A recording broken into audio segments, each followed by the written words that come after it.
My mommy owns this neighborhood. What are you going to do about it? That's what HOA President Delilah Morrison's spoiled daughter said after stealing my ATV in broad daylight, live streaming the whole theft while flipping me off. 9-year-old Skylar Morrison rolls up in her daddy's BMW, walks straight into my garage, and fires up my custom 1987 Honda Forest. The smell of burning rubber fills the air as she peels out, screaming, "Finders keepers!" Loser. Then posts it on Instagram. Untouchable. I'm Tank Wheeler, retired Army mechanic. The Morrison family had been terrorizing this neighborhood for years, but Skylar stealing my ATV, that was the line she shouldn't have crossed. What she didn't know was that karma catches up to entitled brats who think they're above the law. What would you do if some entitled princess stole your ride and dared you to stop them? Drop a comment and tell me where you're watching from. Here's what you need to know about the Morrison crime family. And yes, I'm calling them criminals because that's exactly what they turned out to be. I'm Marcus Tank Wheeler, 47, retired Army mechanic. Spent 20 years fixing Humvees in places where the sand gets in everything and the coffee tastes like motor oil. After my wife Sarah lost her cancer battle, I settled in Willowbrook Estates with my son Devin. My garage became our sanctuary. The sharp smell of WD-40 mixing with Devin's after-school snacks. The rhythmic ping of his wrench against metal as we worked side by side. That purple ATV sitting in the corner.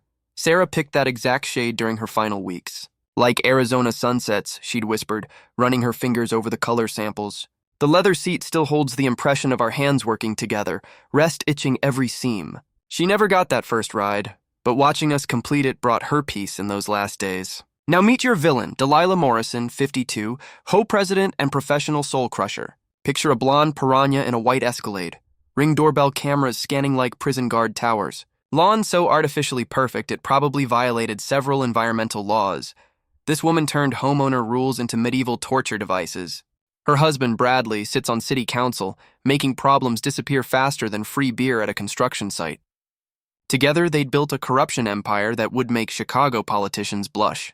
The harassment campaign launched exactly 18 months ago with surgical precision. First strike. Commercial vehicle violation citation taped to my work truck in my own driveway at 6 a.m.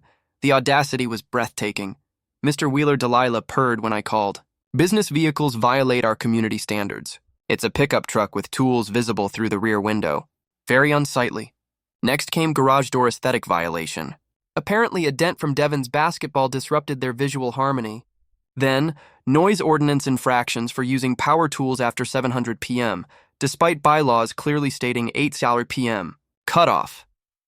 Each citation, $150 plus administrative processing fees that mysteriously doubled the cost. Being a good neighbor, I paid the first few. Biggest mistake of my life. Then elderly Mrs. Henderson knocked on my door, tears streaming down her weathered cheeks.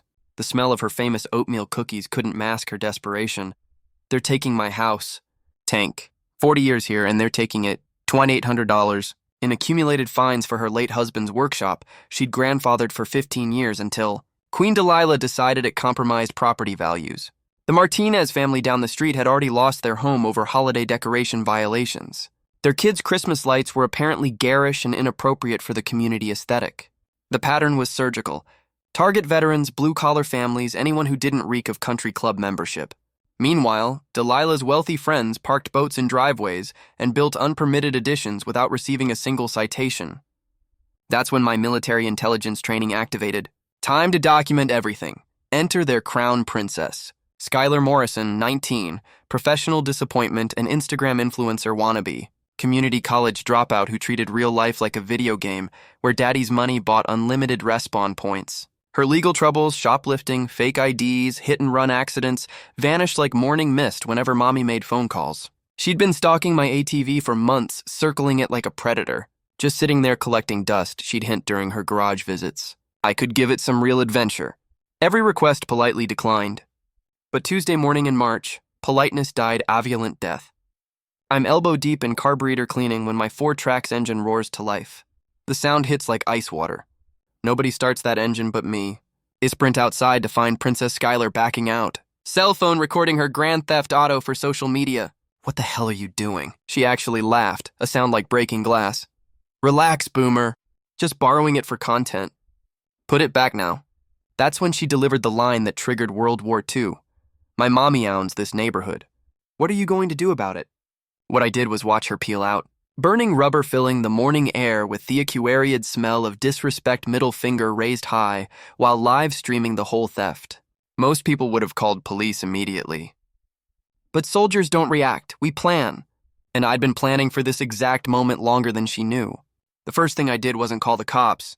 It was screenshot every single social media post Skylar made with my stolen ATV. 20 years in the Army teaches you that documentation wins wars, not emotions. Her Instagram story showed her joyriding through Papago Park. My wife's purple paint gleaming in the desert sun while she posed like some kind of outlaw princess. The caption made my jaw clench. When you're untouchable, Yas Churius, new ride, Yas dad connections. Her friends' comments were pure gold for my future case. Whose is it? Don't worry about it. LOL, every screenshot automatically saved to my cloud storage. Evidence, meet your new best friend. 20 minutes later, I called Phoenix PD. Officer Rodriguez arrived looking like he'd rather be getting a root canal without anesthesia. So let me get this straight, Rodriguez said, scribbling notes that looked suspiciously like grocery lists. The HOA president's daughter took your ATV stole. The word you're looking for is stole. He sighed like I'd asked him to solve quantum physics. Well, technically it's theft, but it's complicated with neighborhood politics.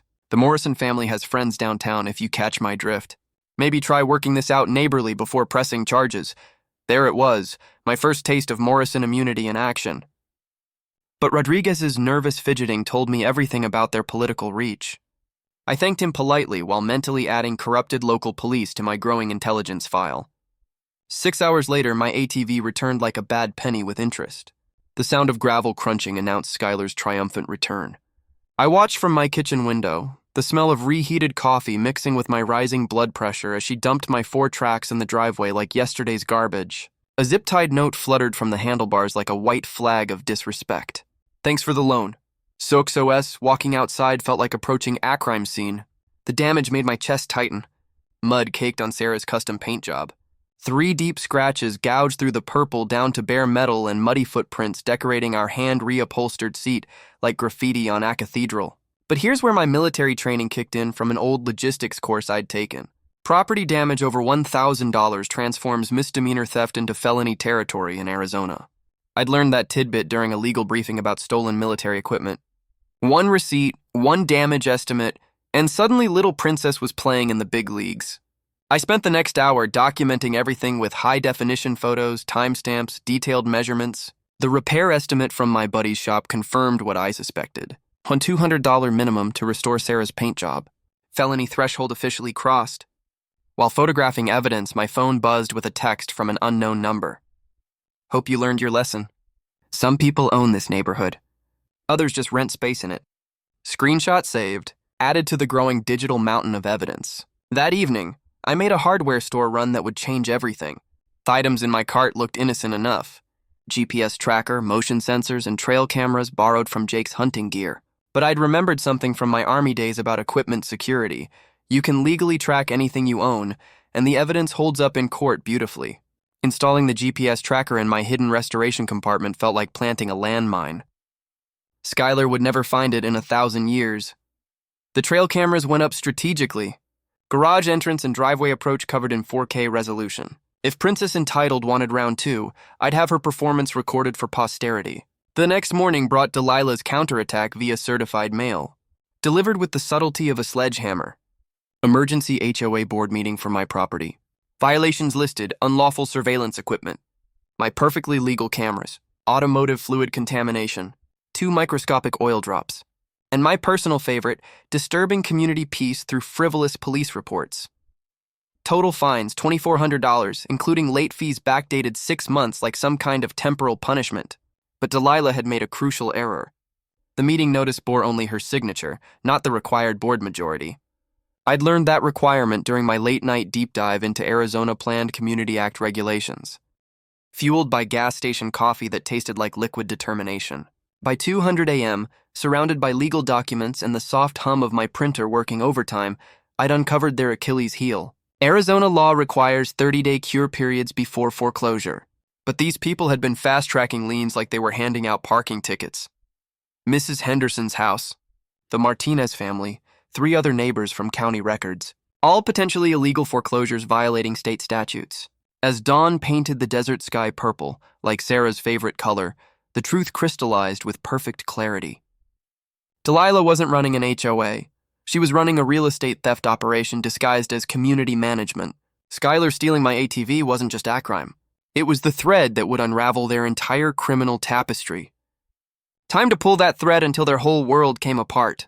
3 days after my late-night legal research session, I filed my first strategic counterstrike of formal complaint with the Arizona Department of Real Estate against Delilah Morrison. The sweet irony made my morning coffee taste like victory. She'd weaponized bureaucracy against neighbors for years. Now those same weapons were aimed at her throat. My complaint read like a prosecutor's wet dream. Abuse of HOA position for personal gain. Selective enforcement targeting potential sellers.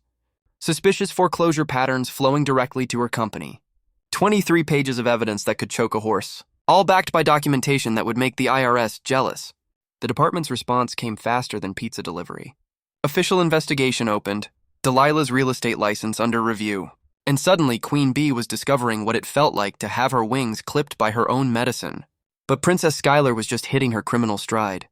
Delilah's panic response materialized overnight like a rash. Emergency HOA board meeting to remove me entirely before I could inflict more damage. Her accusations showed creative flair threatening board members, creating hostile environment, documented harassment of community officials. The vote was scheduled for next week with her controlling 4 of 7 positions, should have been checkmate. Except I'd learned something about coalition building during my Army days. Superior numbers and motivation beat political connections every time. Mrs. Henderson signed up immediately. Easy recruiting when they'd literally stolen her house. The Martinez family drove 2 hours from their forced relocation, bringing documentation of their own nightmare. 3 other foreclosure victims crawled out of the woodwork once word spread through the veteran community. By meeting night, we had what Sun Tzu would call the moral high ground with documentation to match. But Skylar had other entertainment planned.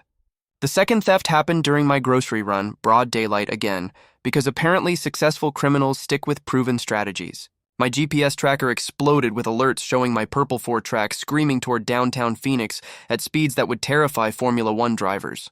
Following the signaled me to a warehouse district party that looked like Burning Man's trashy younger brother. Bass thumped loud enough to wake the dead, while the smell of cheap beer and questionable decisions hung in the desert air like a toxic cloud. And there, in the middle of this collegiate disaster zone, was my wife's memory being turned into a carnival ride. Drunk college kids were taking turns riding my 4 tracks through obstacle courses made of beer cans and traffic cones, whooping like they'd discovered fire. But the real gut punch came from Skylar's entrepreneurial spirit. She was charging $50 a head for the privilege of desecrating something sacred. Desert adventure rentals. No rules, no limits, her Instagram advertised, complete with Venmo payment instructions. And my stolen ATV starring in every promotional photo. Sat in my truck across the street documenting everything, while my blood pressure threatened to blow. Gaskets. Each screenshot felt like evidence for a future prosecution. But watching strangers treat Sarah's final project like a rented carnival ride made my hands shake with rage. The legal implications were beautiful, though. Back during my messy divorce years ago, Jake's attorney had explained how unauthorized commercial use of someone else's property elevates simple theft to felony conversion in Arizona. Skylar hadn't just stolen my ATV, she turned it into an unlicensed business operation with documented profits. But my real intelligence breakthrough came from an unexpected source, her customers. Turns out drunk college kids love documenting their poor decisions online. Within hours, I had contacts for a dozen people who'd paid Princess Skylar for rides, complete with time-stamped Venmo receipts and video evidence of their experiences. Several were happy to talk. Apparently, our entitled entrepreneur had been rude to customers who complained about the ATV's deteriorating condition. While I built my digital case file, Delilah escalated to amateur-hour intimidation tactics. The harassment started with 3 a.m. phone calls, heavy breathing, followed by dramatic hang-ups like some discount store thriller villain. I recorded everything naturally. Then came the mysterious black sedan with tinted windows, always parked outside my house at night but gone by morning. My trail cameras captured everything, including license plates that traced back to a rental company. Poor Mrs. Henderson got the real message. Slashed tires and a-brick through her front window? The threat was crystal clear. Cooperate with Tank Wheeler. Face consequences. Here's what these amateur criminals didn't understand about military veterans. We don't abandon soldiers under fire. And we definitely don't intimidate worth a damn. I organized a neighborhood watch program that would make NO jealous. Patrol schedules, communication protocols, documentation requirements for every suspicious activity. Within a week, we had surveillance coverage that could spot a jaywalking squirrel. The intimidation stopped immediately. Bullies hate fair fights. My real breakthrough came when Jake's attorney friend reviewed our HOA documents and started laughing like he'd discovered buried treasure. For 3 years, Delilah had been collecting fines without proper board authorization, a violation so basic it was embarrassing. Arizona law requires majority board approval for individual fines over $50. Every citation she'd issued solo was illegal theft disguised as community management. The evidence was staggering. 47,000 in illegal collections. 23,000 funneled to her company as consultation fees, forged meeting minutes covering her tracks. But Princess Schuyler delivered the knockout punch herself. A video showing her removing VIN numbers from my ATV, teaching followers how to make any ride untraceable. Federal crime mandatory minimums. Game over. The hunters had become the hunted. My partnership with Henderson's forensic accountant son felt like assembling a sniper rifle. Every piece clicking into place with deadly precision. Marcus Henderson Jr. had inherited his mother's eagle eyes for detail, plus a CPA's bloodthirsty love for numbers that didn't add up. What we discovered in Delilah's financial records made my morning coffee taste like liquid justice. 3 years of HOA documents spread across my kitchen table like evidence from a federal raid. The smell of fresh ink from my overworked printer mixing with the stale rage I'd been nursing since this whole mess started.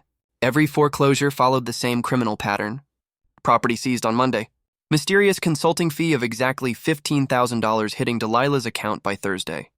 The timing was so precise you could set your watch by the corruption. But Marcus Jr.'s real genius move was obtaining Delilah's tax returns through public records requests.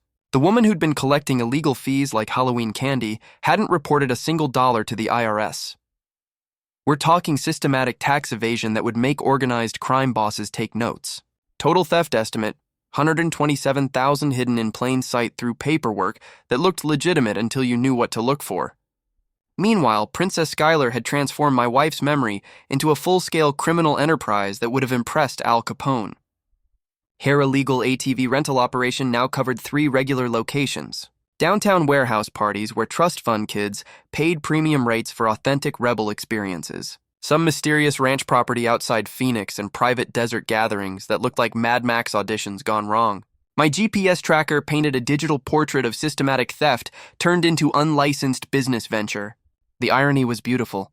She'd stolen something worthless to her and turned it into proof of multiple felonies. Her Instagram documentation read like a prosecutor's Christmas wish list.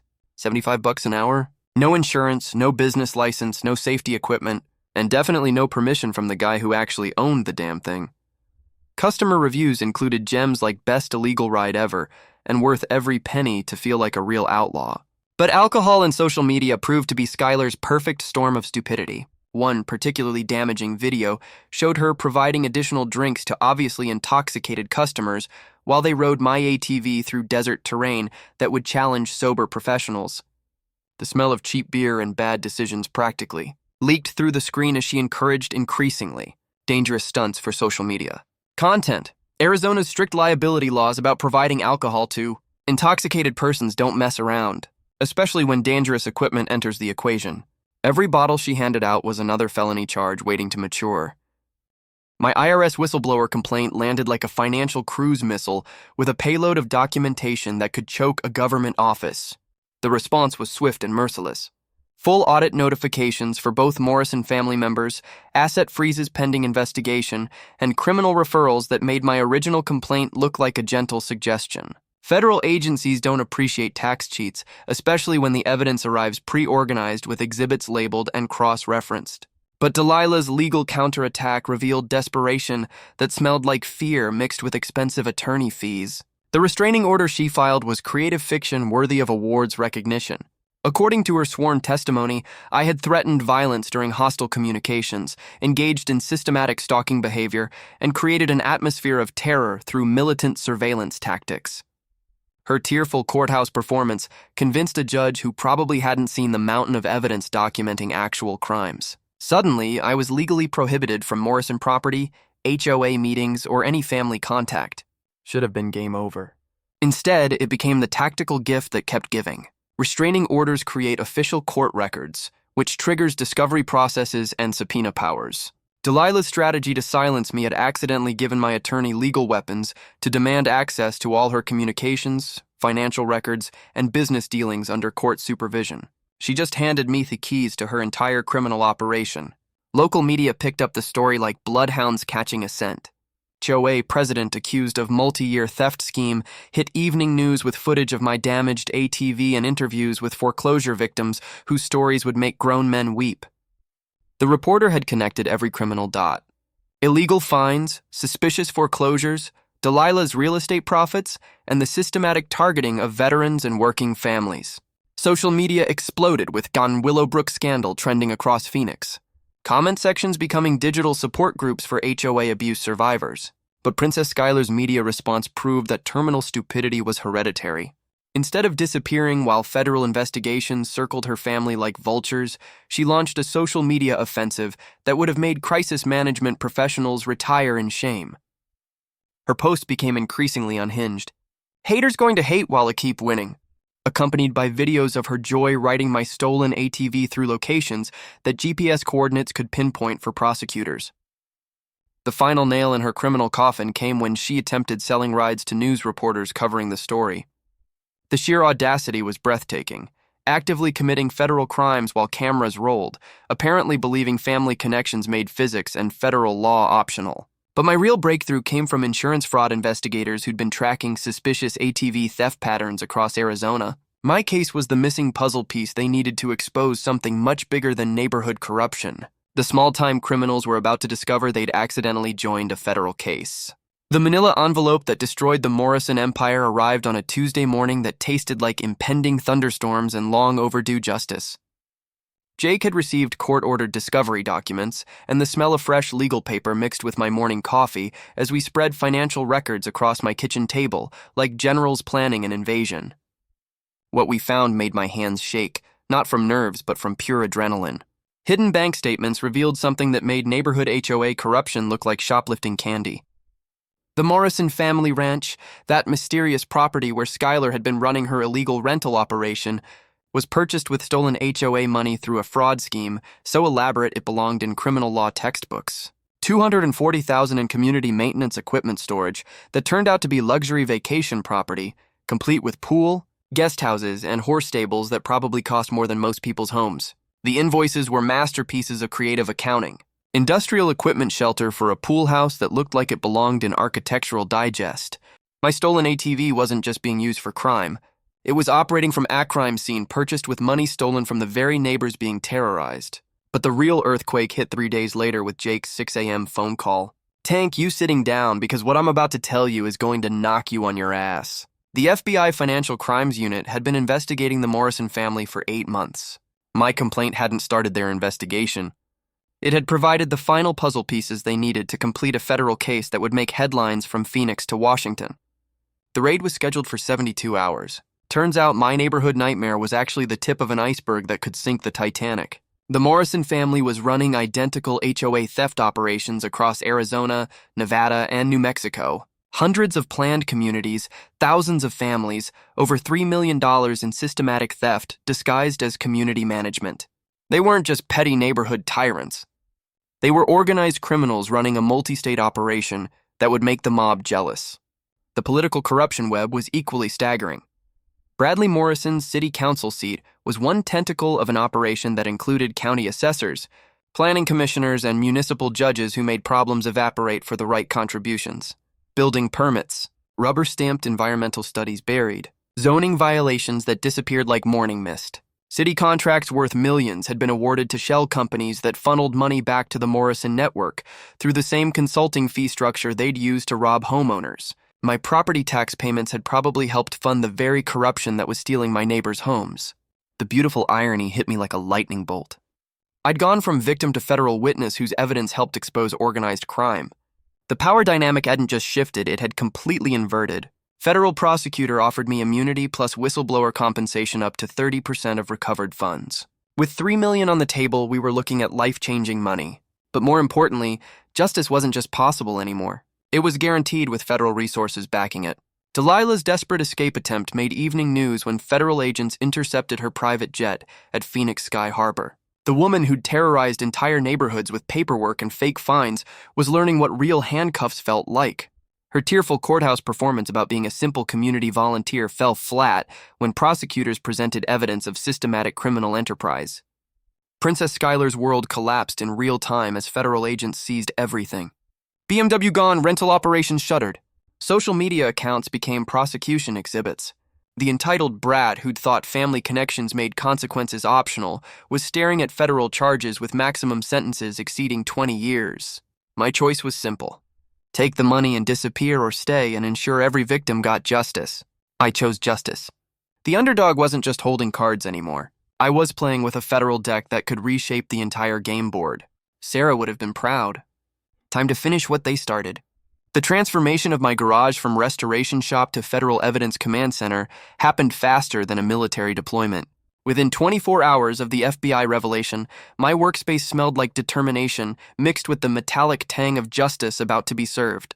I recruited my team like assembling a special operations unit, each member bringing skills that would make the Morrison family wish they'd never heard of Willowbrook Estates. Martinez joined as my financial analyst. His CPA training combined with personal rage over losing his family home created a motivation that could power small cities. Henderson's forensic accountant son brought federal-level evidence organization skills that would make FBI agents weep with professional jealousy. Jake provided legal coordination, and Detective Rodriguez, now fully committed after seeing the federal evidence, became our law enforcement liaison. My kitchen table became mission control, covered with whiteboards showing criminal timelines that looked like military battle plans.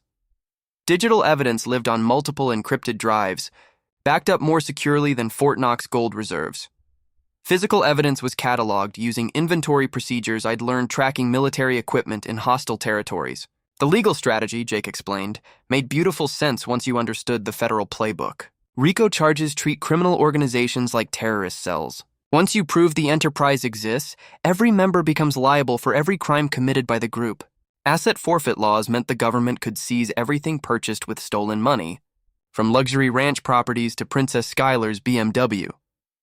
Others the knowledge I'd picked up during my Army legal training. Federal whistleblower protections are bulletproof when you follow proper procedures. Document everything, report through official channels, and cooperate fully with investigations.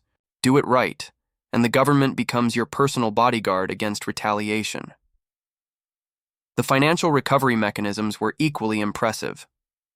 Arizona law requires HOA board members to carry insurance against theft, something I'd learned during my late-night research sessions. The Morrison family's $2 million liability policy meant recovery funds were guaranteed, even if they'd spent every stolen dollar. Community mobilization felt like organizing a resistance movement behind enemy lines. Weekly strategy meetings at the community center drew growing crowds as neighbors shared stories that would make hardened prosecutors demand maximum sentences. I created simple fact sheets explaining homeowner rights in language that didn't require law degrees to understand. The phone tree we established could coordinate witness testimony faster than emergency response systems. Every affected family received documentation templates and evidence preservation guidelines that would make their testimonies prosecution ready. But my real stroke of genius was the media strategy that turned local corruption into national outrage. Working with that investigative journalist required careful evidence, sharing enough access to tell the story without compromising federal prosecution. The reporter's research uncovered connections between Morrison family crimes and similar HEO abuse patterns across multiple states, turning our neighborhood nightmare into a symbol of systemic corruption that resonated with audiences nationwide. Public pressure forced government action faster than political contributions could slow it down.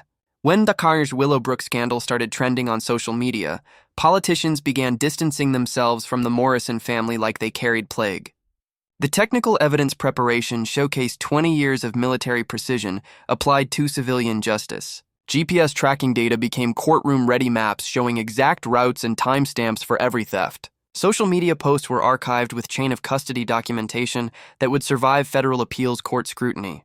Financial records were organized into before and after comparisons that even financially illiterate jurors could understand.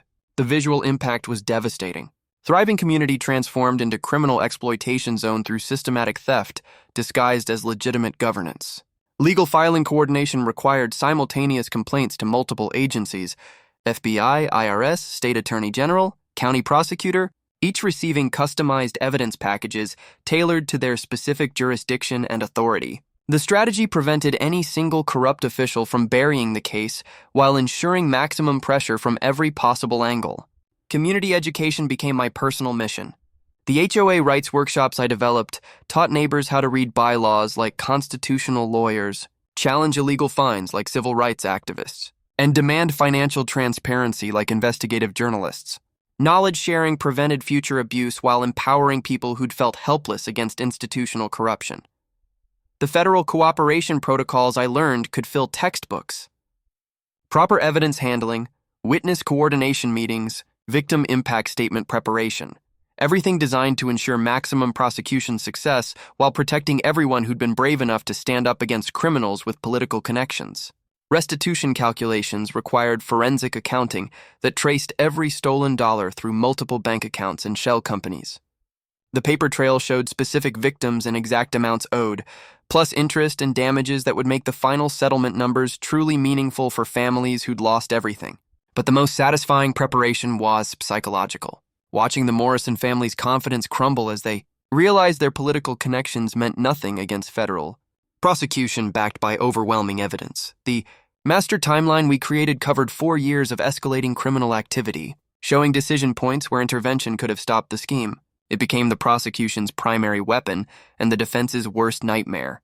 As federal agents prepared for coordinated raids across 3 states, I sat in my garage command center, surrounded by evidence that would reshape multiple communities and send criminals to prison for decades. The planning phase was complete. Time for execution. Justice was about to be served with military precision and federal authority backing every move.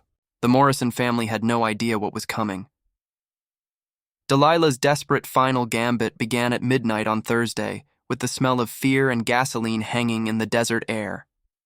Security cameras at the HOA office captured her breaking in like a common burglar, frantically trying to destroy 4 years of evidence that could send her family to federal prison for decades. The footage was beautiful in its criminal stupidity. Queen Bee reduced to petty breaking and entering, trying to delete computer files and burn paper documents in a metal trash can like some kind of suburban arsonist. But there's what panic makes people forget. Digital files have backups and financial crimes leave paper trails in multiple locations. My hidden cameras in the HOA office, legally installed after the new board voted me emergency powers, captured everything in crystal clear 4K resolution. But the real gift came when those same cameras caught Delilah attempting to plant drugs in my personal file, apparently believing she could frame me to discredit my federal testimony. Evidence tampering, breaking and entering, attempted drug planting. The additional charges were piling up like Christmas presents for prosecutors. But Princess Skylar's social media meltdown provided entertainment that money couldn't buy. Her Instagram stories became increasingly unhinged as federal heat intensified. Videos of her making explicit threats against me and my neighbors, waving weapons around like some kind of trust fund gangster, and promising consequences for anyone who dared cross her family. Each post was screenshot and forwarded to federal agents faster than she could spell witness intimidation. The irony was delicious. She was literally creating evidence of federal crimes while trying to intimidate the people whose testimony would destroy her. Bradley Morrison's political corruption finally made headline news when investigative reporters uncovered the full scope of his city council shenanigans. Email trails revealed quid pro quo arrangements with local contractors that would make Chicago politicians take notes. Voting records showed systematic favoritism toward Morrison family properties. Environmental impact studies buried deeper than Jimmy Hoffa, and building permits fast-tracked through bureaucracy like VIP treatment, ATEX-exclusive nightclubs. Federal corruption charges against a sitting council member created political earthquakes that registered on every news station from Phoenix to Washington. The smell of political careers burning filled City Hall like smoke from a dumpster fire. The bribery attempt came through an intermediary who apparently thought federal witnesses could be bought like city council votes. $50,000 cash to drop the matter and relocate somewhere peaceful, delivered by a nervous lawyer who sweated through his expensive suit like he was melting.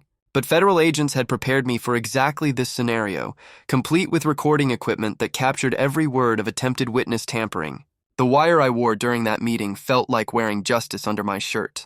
Every word of their desperate offer was preserved for prosecutors who collect witness intimidation charges like trophies. But the community intimidation campaign revealed just how desperate and stupid criminals become when walls start closing in. Threatening phone calls to elderly Mrs. Henderson escalated to property damage, tires, broken windows, and vandalism that would have made teenage delinquents ashamed of such amateur work. Fellow veterans in our coalition reported similar harassment. Suspicious vehicles parked outside homes, threatening letters and mailboxes, and the kind of psychological warfare that backfires spectacularly when used against people trained to handle actual combat. My security enhancement response was swift and comprehensive. Professional-grade surveillance systems throughout my property, neighborhood mutual protection networks that operated like military patrols, and documentation protocols that recorded every intimidation attempt with evidence quality that would make FBI agents proud. The smear campaign they launched against me was so pathetically desperate, it became comedy gold. Private investigators digging through my military service records, financial history, and personal life, looking for dirt that doesn't exist. When you've lived an honest life dedicated to service and family, fake social media accounts spreading lies about my character and motives created digital evidence trails that federal cybercrimes units traced back to Morrison, family IP addresses faster than you could say criminal conspiracy. Local gossip mills activated with whisper campaigns about my real reasons for targeting their family. Apparently, standing up to criminals makes you suspicious in their twisted worldview, but my reputation defense was rock solid because truth is bulletproof against lies. Military records showed distinguished service and honorable discharge. Financial transparency opened my books to federal investigators, proving decades of honest work and clean living. Character witnesses lined up like volunteers for a just cause. Fellow veterans, satisfied customers, neighbors who'd watched me raise Devon with integrity and dedication. The legal system manipulation they attempted was equally pathetic. Frivolous motions designed to delay federal proceedings, bogus claims of prosecutorial misconduct, and counter lawsuits that would have been laughable if they weren't so transparently desperate. Their strategy was obvious. Overwhelm the system with paperwork and run out the clock before federal prosecution could proceed. But federal courts don't operate like local traffic court, and judges who handle organized crime cases have seen every delay tactic ever invented.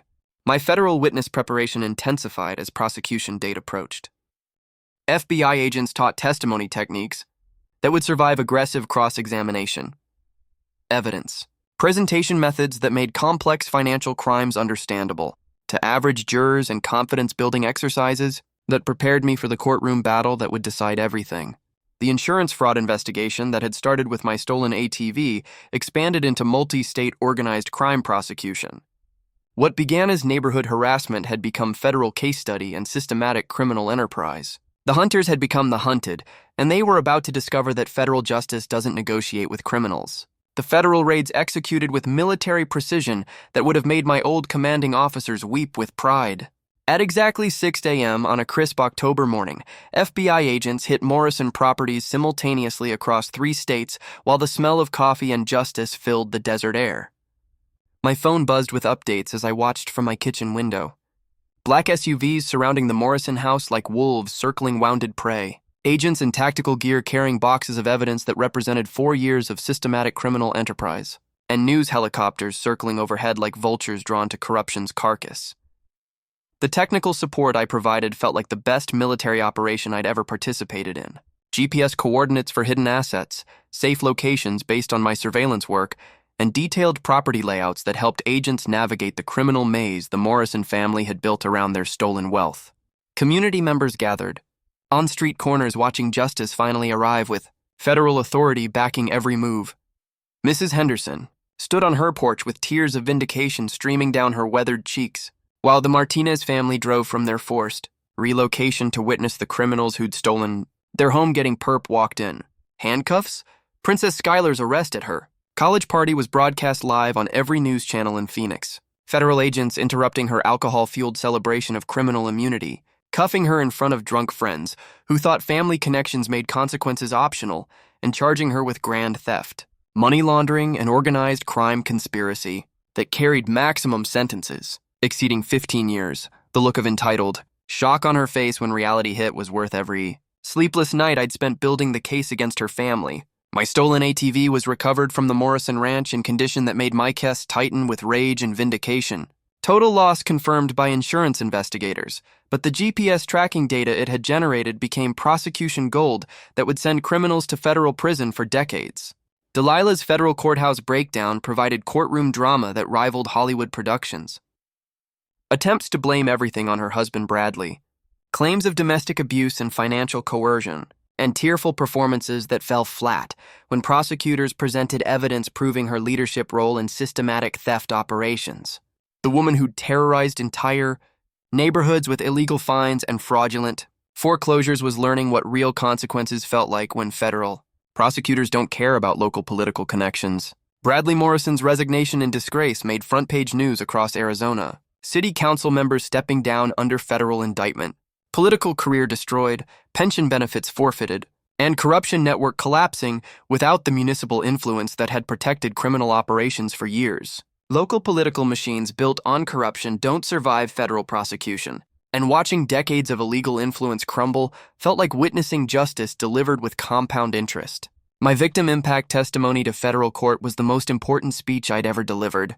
3 hours of detailed evidence presentation describing personal loss when Sarah's memory was desecrated by entitled criminals, explaining community damage when working families lost homes to systematic theft, and demonstrating how organized crime disguised as neighborhood governance had destroyed trust and security for hundreds of families. The judge's visible reaction to my military bearing and clear moral stance told me everything about how this case would end. Federal courts take systematic corruption seriously, especially when victims include veterans and elderly citizens targeted by criminals with political protection. Community healing began immediately after the arrests. HOA formed under court-appointed administrator who implemented transparency measures that would prevent future abuse. Illegal fines reversed with interest payments that provided real compensation, and foreclosure victims receiving both property restoration and punitive damages that acknowledged years of suffering. My unanimous election as interim HOA president felt like democracy restored after liberation from criminal occupation. First official act: eliminate punitive enforcement policies and focus on genuine community improvement that benefits residents instead of enriching criminals. The restitution announcement from federal court exceeded everyone's expectations. $2.3 million in victim compensation, my whistleblower reward of $127,000, and individual family settlements averaging $35,000 that would help rebuild lives destroyed by systematic theft. Illegal foreclosure victims got their homes back, plus damages that acknowledge the trauma of losing everything to criminals operating under government protection. Skylar's plea bargain rejection revealed the terminal entitlement that had started this whole nightmare. Prosecutors offered 5 years for cooperation against her parents, but Princess Entitled refused to accept responsibility despite video evidence showing systematic criminal behavior documented through her own social media stupidity. Trial scheduled with maximum sentences now, exceeding 15 years due to organized crime charges that don't negotiate with wealthy defendants, who think family connections make federal law optional. Morrison. Family asset liquidation provided satisfying closure as luxury possessions, purchased with stolen money, were auctioned to fund victim compensation. Ranch selling for exactly the amount stolen from HOA accounts, vehicles, and jewelry converted to cash for families who'd lost everything. And criminal empire reduced to federal evidence exhibits. The media circus surrounding the trial transformed our neighborhood corruption story into national symbol of citizen courage against institutional abuse. Interview requests from major networks, speaking invitations from HOA form organizations, and social media following that spread the message of ordinary people fighting back against extraordinary corruption. But my focus remained local, ensuring every victim received justice and every criminal faced maximum consequences for systematic abuse of power disguised as community service. The war was nearly over, but the final battle would determine whether justice was just theoretical concept or practical reality for working families targeted by organized crime. Federal prosecution was about to deliver the verdict that would define everything. The federal courthouse on sentencing day buzzed with an energy that felt like electricity before a thunderstorm. Standing room only courtroom packed with over 200 community supporters. The smell of nervous anticipation mixing with the polished wood scent of impending justice and media coverage from 5 news stations broadcasting the climax of our 3-year battle against organized crime disguised as neighborhood governance. I entered wearing my dress military uniform ribbons and decorations that represented 20 years of honorable service. creating a visual contrast against three defendants in orange federal jumpsuits who'd learned that wealth couldn't buy freedom from consequences. The prosecution's evidence presentation was devastating in its thoroughness. GPS tracking data displayed on courtroom screens showing exact routes and timestamps for every theft. Financial records proving systematic money laundering through fake consulting fees and social media posts, documenting criminal behavior with the kind of self-incriminating stupidity that makes prosecutors celebrate. My 3 hours of testimony felt like delivering a military briefing on criminal operations. Details about evidence collection, financial damage analysis, and community impact assessment delivered with precision that impressed the jury and left defense attorneys scrambling for credible responses to overwhelming documentation. Cross-examination attempts to shake my story failed spectacularly. Defense lawyers trying to portray me as vindictive veteran with personal vendetta against successful family, but military bearing and factual accuracy made their character assassination attempts look desperate and pathetic. The turning point came when Skylar's entitled attitude exploded in open court. During my testimony about the ATV theft's emotional impact, she interrupted with a profanity-laced tirade that revealed the criminal mindset that had started this entire nightmare. He's lying. We're rich. You can't do this to us. My family owns half this city. Judge ordered immediate removal while additional contempt charges were filed, but the damage was done. Jury witnessed firsthand the entitled arrogance that had terrorized an entire community, confirming prosecution arguments about systematic abuse of power and criminal disregard for law and consequences. The smoking gun evidence that sealed their fate was Skylar's own video documentation of removing VIN numbers from my ATV while explaining to social media followers how to make any ride untraceable for maximum adventure freedom. Federal crimes committed on camera with step-by-step criminal instructions that would make FBI training videos jealous. Defense case collapsed under the weight of self-documenting criminal behavior that no amount of expensive legal representation could explain away or justify. Community impact statements provided emotional devastation that complemented legal evidence with human consequences. Elderly Mrs. Henderson describing 40 years of memories lost when criminals stole her home through fraudulent fines. Martinez's family explaining children's trauma from sudden eviction caused by systematic theft and victim after victim, detailing lives destroyed by organized crime operating under government protection. Judges' visible reaction to testimony about working families targeted by criminals with political connections showed federal courts take systematic oppression seriously, especially when victims include veterans and elderly citizens who'd believed in community governance until criminals betrayed that trust. Delilah's failed defense strategy of claiming mental illness and medication induced poor judgment, contradicted years of systematic planning, documented through evidence that proved calculated criminal, enterprise operating across multiple states with sophisticated money laundering, and political corruption components, psychiatric. Testimony backfired when prosecution experts demonstrated that complex financial crimes require sustained mental capacity and deliberate planning that contradicts claims of impaired judgment or diminished responsibility. Bradley Morrison's last-minute cooperation attempt offering testimony against family members in exchange for reduced sentences was rejected by prosecutors who'd built cases so strong that criminal deals were unnecessary. Evidence spoke louder than cooperation, and justice demanded maximum consequences for systematic abuse of public trust. The verdict announcement, after only 3 hours of jury deliberation, confirmed what community had known for years. Guilty on all counts, including RICO conspiracy, money laundering, theft, fraud, and organized crime charges that carried sentences measured in decades rather than years. Courtroom erupted in applause that judge allowed to continue as emotional release for community that had endured years of systematic oppression before finding courage to fight back against criminals with political protection. Sentencing phase delivered justice that exceeded expectations. Skylar received 12 years federal prison plus 5 years supervised release. Delilah got 15 years plus lifetime ban from HOA service, and Bradley received 8 years plus forfeit of all pension benefits earned through public corruption. My victim impact statement addressed the Morrison family directly with words that felt like final military mission briefing. You thought political connections made you untouchable. But this is America where justice belongs to everyone, not just wealthy criminals. My wife Sarah would be proud that we fought for what's right instead of accepting what's easy. The courtroom statement went viral within hours. 2 million views of ordinary citizens standing up to institutional corruption, becoming symbol of courage against systematic abuse that resonated with audiences nationwide who'd faced similar battles against criminals with government protection. Federal asset forfeit completion transferred all Morrison property to Victim Compensation Fund, ensuring maximum recovery for families who'd lost everything to systematic theft disguised as legitimate governance. Justice had been served with interest, penalties, and federal authority that made consequences permanent and meaningful. The war was over, and the good guys had won decisively.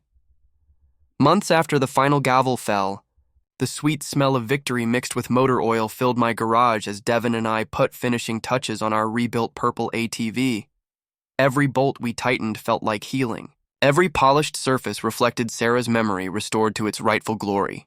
And the sound of our tools working in harmony created the soundtrack of justice delivered with compound interest. The transformation of Willowbrook Estates was nothing short of miraculous. Our HOA became the poster child for transparency. Nationwide monthly financial reports posted online where even Mrs. Henderson could understand every penny. Board meetings live-streamed to prevent backroom criminal dealings and community decisions made through actual democracy. Instead of felony intimidation tactics, property values jumped 20%, thanks to honest management and the kind of national recognition you can't buy with stolen money. The community garden we established on former Morrison ranch land bloomed with Sarah's favorite purple wildflowers, turning criminal real estate into living memorial that made the desert beautiful again. My leadership style proved that collaboration beats corruption every single time. Residents actually had voices in decisions affecting their lives. Expenditures required transparent justification that wouldn't embarrass a saint. And every policy served community benefit instead of enriching criminal families with political protection. The Sarah Wheeler Memorial Scholarship Fund launched with my whistleblower reward plus donations that proved good people outnumber criminals when given the chance to choose sides. $10,000 annually for military families pursuing education, with Martinez's daughter as our first recipient studying criminal justice to prevent the systematic abuse that had nearly destroyed her childhood. Each spring scholarship ceremony brought together families whose lives proved that ordinary courage could overcome extraordinary corruption when backed by federal prosecution and community solidarity. Arizona's legal landscape changed permanently through the Tank Wheeler Act, unanimous legislative passage requiring HOA transparency, elected oversight, and homeowner protections that would make future Morrison families think twice before turning neighborhood governance into criminal enterprises. My testimony before lawmakers about citizen power against institutional corruption inspired investigations across 12 states, creating ripple effects that protected millions of families from show abuse disguised as legitimate community management. The Veterans Administration speaking circuit taught me that military skills translate perfectly to civilian justice battles. Leadership, intelligence gathering, evidence preservation, coalition building, all the tools needed to fight criminals who thought political connections made consequences optional. Morrison family aftermath provided closure sweeter than Sarah's favorite chocolate cake. All three serving federal time in different facilities. Criminal empire dismantled like a house of cards in a hurricane, and their names erased from local memory like they'd never contaminated our community with their presence. Princess Skylar's digital footprint vanished completely. Social media accounts deleted entitled Attitude Adjusted by Federal Reality, and Instagram influence reduced to prison commissary negotiations. My homeowner defense network expanded nationwide, operating from my garage turned community resource center, where the smell of fresh coffee mixed with legal victory. 23 family disputes resolved in year one, dozens of illegal foreclosures prevented through education and early intervention, and proof that one person's courage could inspire movements that protected entire communities. Annual Freedom Festival celebrations turned our victory into community tradition, featuring food trucks that actually tasted good, veteran recognition ceremonies that honored real service and scholarship fundraising that brought neighbors together in ways criminal divisiveness never could have imagined. Devin and I led every parade on our restored ATV, purple paint gleaming under Arizona sunshine, while we rode through streets where democracy had been restored through determination and federal prosecution. That proved justice was more than theoretical concept. History law studies at Arizona State fulfilled dreams Sarah and I had shared about raising children with moral compasses that pointed towards service instead of self-interest. Public interest law career plans inspired by watching ordinary citizens defeat institutional corruption through truth, evidence, and refusal to accept criminal governance as normal neighborhood experience. Elena Rodriguez brought healing that honored past love while building future hope. Two veterans finding that justice and personal happiness could coexist when built on solid foundations of shared values and mutual respect for service above self, but the most satisfying outcome was elegantly simple. Evil hadn't won because good people refused to do nothing, and systematic corruption had been replaced with transparent democracy that served community instead of enriching criminals with political protection. The fight continues every day, but now we know victory is possible.